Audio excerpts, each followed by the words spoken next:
हमें लगता है कि कोई ऐसा साधन मिल जाए जिससे तुरंत झट से हमारे दुख दूर हो जाएं।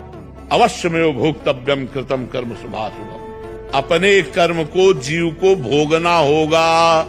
सब क्या देखना पड़ रहा है? अच्छा है मैं अंधा हूँ। ये जब भगवान कह रहे हैं तो और की हम बात कैसे माने? प्रारब्ध भोग नहीं कटता, खुली बात है।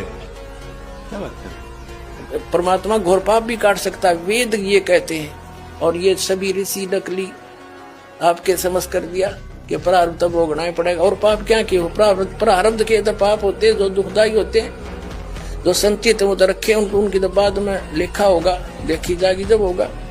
तो अब प्रारब्ध के वर्तमान के पाप से दुख होता है, और पाप कट गया तो काटा निकला दुख निवारण, पाप कट गया तो दुख सुख हो गया, दुख दूर।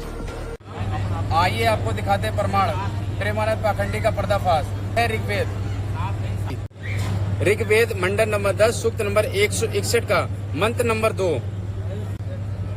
यदि रोगी नष्ट जीव शक्ति वाला हो गया है अथवा यदि वह सीमा से परे चला गया यानी मृत्यु के समीप पहुंच गया है, यदि वह मृत्यु के समीप पहुंच गया है तो भी उस रोगी को मैं विषग कष्टप्रदक रोग के पंजे से छुड़ा कर लाता हूं और 100 शरद ऋतु यानी 100 वर्ष तक की जीने के योग बनाता हूं।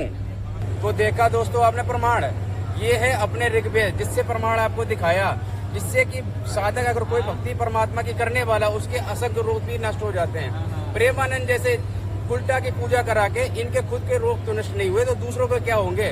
जबकि परमात्मा का विधान है कि अगर रोगी या जो भगत किसी की परमात्मा की जो भक्ति करता उसका असाध्य रोग कैसा भी रोग हो सारे ठीक हो जाते हैं। और प्रेमानंद जी कहते हैं कि उसके रोग नष्ट नहीं होते, कर्म तो भोगना पड़ेगा। फिर भक्ति का ड्रामा क्यों कर रहे हो तुम?